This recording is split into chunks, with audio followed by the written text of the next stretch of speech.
Dahulu kala, Indonesia dijajah 3,5 abad lamanya oleh bangsa Belanda. Lalu bagaimana Indonesia bisa jadi sejaya sekarang? Praktik tanam paksa yang terjadi pada masa kolonial Belanda membuat berbagai pihak, termasuk orang-orang Belanda sendiri, memberikan kritik tajam. Praktik tanam paksa akhirnya dihentikan pada tahun 1879 setelah dikeluarkannya Undang-Undang Agraria dan Undang-Undang Gula. Undang-Undang Agraria merupakan pembagian tanah atau lahan. Pembagian tanah ini dibagi menjadi dua, yaitu tanah untuk pribumi dan tanah untuk pemerintah Belanda. Dan Undang-Undang Gula berisi penghapusan kewajiban budidaya tebu kepada petani secara bertahap di Hindia Belanda. Setelah dihentikannya praktik tanam paksa, para pengusaha asing diberi hak untuk menanam modal di Indonesia. Kebijakan ini disebut kebijakan pintu terbuka. Efek lanjutan dari kebijakan pintu terbuka adalah meningkatnya kebutuhan atas tenaga kerja yang cukup terampil dari penduduk pribumi. Tak hanya kebutuhan tenaga kerja pada perusahaan yang semakin meningkat, pemerintah Hindia Belanda juga membutuhkan tenaga kerja dari pribumi untuk bidang administratif. Oleh karena itu, pemerintah Hindia Belanda mulai mendirikan dan membuka sekolah-sekolah untuk penduduk pribumi. Sistem pengajaran yang diberlakukan oleh pemerintah Hindia Belanda dibagi menjadi dua jenis, ada pendidikan umum dan pendidikan kejuruan. Keduanya menggunakan bahasa Belanda sebagai bahasa pengantar. Pendidikan umum yang didirikan oleh pemerintah Hindia Belanda mencakup Hollands Inland School yang merupakan sekolah dasar yang ditempuh selama 7 tahun. Lalu tingkat selanjutnya ada Meer Hybrid Lager Onderwijs yang merupakan sekolah menengah pertama. Jika siswa lulus di sekolah ini, mereka bisa melanjutkan ke tingkat selanjutnya. Tingkat selanjutnya yaitu Algemeen Middelbare School. Tingkat pendidikan Algemeen Middelbare School dibagi dalam dua bagian, yaitu bagian untuk bahasa dan ilmu humaniora dan bagian untuk ilmu pasti dan ilmu alam. Jika siswa dinyatakan lulus tingkat ini, siswa dapat melanjutkan ke tingkat perguruan tinggi.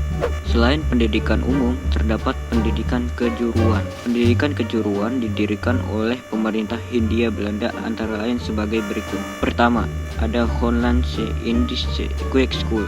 Sekolah yang satu ini merupakan sekolah guru bantu yang memiliki masa pendidikan 4 tahun. Selanjutnya ada Hoger Week School yang merupakan sekolah guru atas yang memiliki lama pendidikan 6 tahun. Selanjutnya ada Opleiding School voor Inlandse Ambtenaren. Sekolah ini diperuntukkan untuk calon pegawai pemerintah pribumi. Selain itu masih ada sekolah lainnya seperti sekolah dokter, yaitu School tot Opleiding van Indische Artsen. Lalu ada Rechtkundige Hogeschool yang merupakan sekolah hakim tinggi, dan juga ada sekolah teknik tinggi yang disebut Technische Hogeschool. Meskipun perkembangan pendidikan ini masih tergolong sangat terbatas, tetapi telah melahirkan sejumlah kaum terpelajar pribumi. Para kaum pelajar pribumi ini mulai menyadari bangsanya adalah bangsa yang tertindas. Dengan kesadaran ini, muncullah berbagai gerakan dan organisasi yang menyadari pentingnya persatuan dan perjuangan untuk kemerdekaan dan kebebasan, baik di Indonesia maupun di luar Indonesia. Salah satu tokoh dalam perjuangan ini, Dr. Wahidin Sudirohusodo. Ia melontarkan gagasan agar para mahasiswa Stovia segera mendirikan organisasi yang bertujuan memajukan derajat bangsa.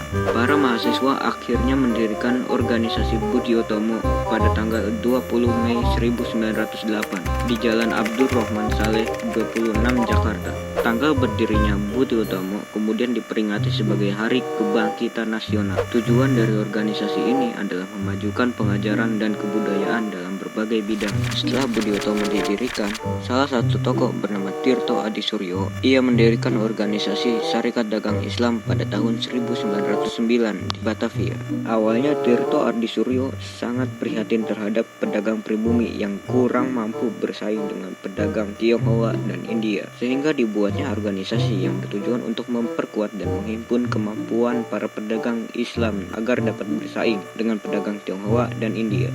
Setelah dua organisasi itu berdiri, organisasi baru bernama Indische Partij berdiri pada tanggal 25 Desember 1912 oleh 3 serangkai, yakni Douwe Dekker, Dr. Cipto Mangunkusumo, dan Suwardi Suryaningrat.